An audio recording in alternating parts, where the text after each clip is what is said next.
नमस्कार मित्रांनो, मी रोहित जाधव स्वागत करतो तुमच्या सर्वांचं आणखीन एका नवीन व्हिडिओमध्ये। आत्ता आपण आलेलो आहोत भोरपासून, म्हणजे जो आपला पुणे बेंगळुरू हायवे, त्या हायवेपासून जो शिरवळवरनं 5 किलोमीटर आतमध्ये भोरच्या दिशेने जो रस्ता जातो तिथे स्थित या मोहित्यांच्या वाड्याला भेट देण्यासाठी बऱ्याचदा तुम्ही या रस्त्याने भोर मार्गे जाता तर इथे मध्ये राजेवाडी गाव लागतं। पण सगळ्यात महत्त्वाची गोष्ट, जे राजेवाडी गाव लागतं त्याचं लोकेशन तुम्हाला इथलं नाही, तुम्हाला सासवडची राजेवाडी दाखवतात। तर इथे यायचं असेल तर लोकेशन टाकून येऊ शकत नाही तुम्ही, पण भोरच्या दिशेने सारोळा रोडवरून भोरच्या दिशेने जेव्हा तुम्ही जाता त्यावेळेला हा वाडा उजव्या हाताला आहे। इथे खाली हा रस्ता बघू शकतो, हा रस्ता जातो भोरच्या दिशेने।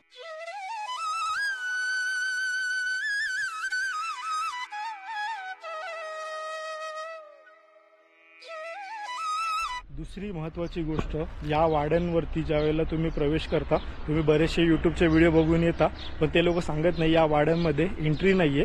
तर आता आपण परमिशन घेऊन आतमध्ये जाणार आहोत। मुख्य दरवाजा आणि समोरचा परिसर पाहून झाल्यावर आता आपण आलेलो आहोत वाड्याच्या मागच्या दरवाजाजवळ। सध्या वाड्याचे डागडुजीचे काम जोरात सुरू आहे। हे मोहिते घराणे मूळ इंदापूर पावडा नजीक असलेल्या तण्णू टाकळी येथील असून छत्रपती राजाराम महाराजांच्या कालखंडात येथे वतनदार म्हणून आले व तत्कालीन पूर्वजांनी हा वाडा बांधला। मोहिते घराण्याचे नातेसंबंध अनेक सरदार घराण्यांशी आहेत।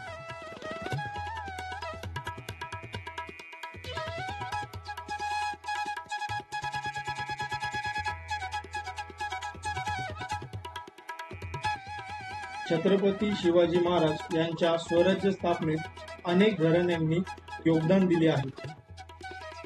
भव्य दरवाजा ओलांडून आत प्रवेश करताच पहिल्या चौकाच्या मध्यभागी तुळशी वृंदावन व चारही बाजूला असलेल्या पडव्यांनी हा चौक तयार होतो। चोहोबाजूचे दगडी बांधकामातील जोते अष्टकोनी आहेत। फरसबंदी चौकात पडणारे पावसाचे पाणी बाहेर पडण्यासाठी अष्टाकृती आकाराचे घडीव दगडातील पाणी वाहिका देखणी आहे। डाव्या बाजूला देवघर आहे। देवघरात कुलस्वामिनी व इतर देवदेवता आहेत। येथे एक ॲल्युमिनियमची लहान थाळी व वीणा असून या दोन्ही वस्तू राष्ट्रसंत गाडगे महाराजांचे असल्याचे बोलले जाते। कीर्तन सेवेला महाराज आल्यावर ते ह्याच वाड्यात राहायचे।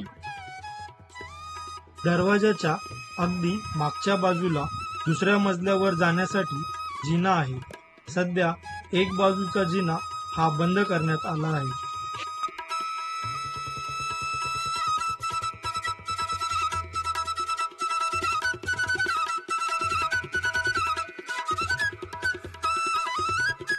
गावात एखादे नवीन लग्न झाले की नवरा नवरीला आधी या वाड्यात आणण्याची परंपरा आहे।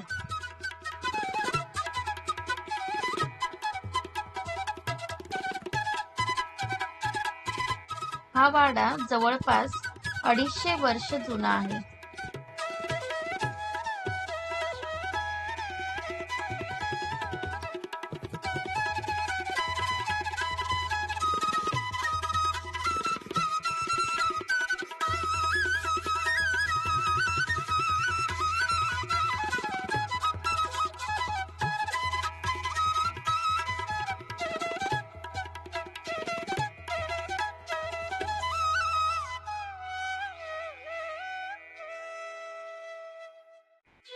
दर्शनी भागात भव्य सागवानी दरवाजा, दरवाजाच्या बाहेरील बाजूस 8 खांबी लाकडातील लहान सोफा, त्याला कमरे इतक्या उंचीचा लाकडी सज्जा, सोफ्याच्या मध्यातून दरवाजाकडे जाणाऱ्या पायऱ्या,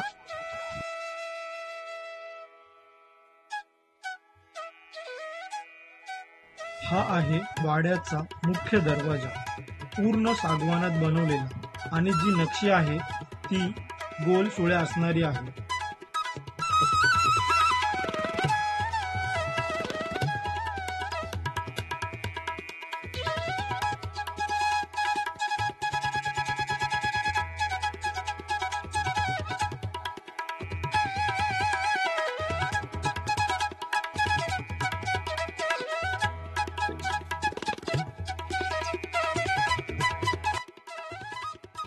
प्रवेश करण्यासाठी या अशा प्रकारे दगडी पायऱ्या आहेत.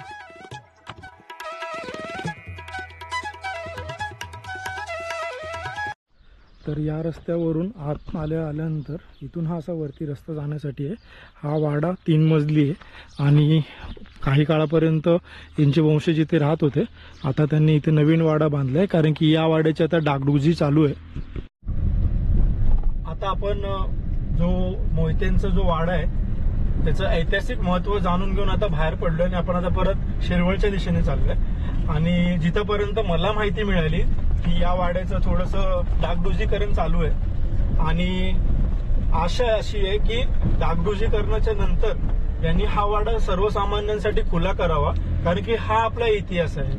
आणि दुसरी गोष्ट अशी की प्री वेडिंग शूट किंवा लग्न बारसं मोठे मोठे समारंभ अशासाठी न देता जर सर्वसामान्यांसाठी हा खुला करून दिला कारण की बरेचशा वास्तू मी अशा डोळ्यांनी पाहिलेल्या आहेत एवढ्या वर्षांच्या प्रवासामध्ये की त्या नाहीशा झाल्यात, नष्ट झाल्यात.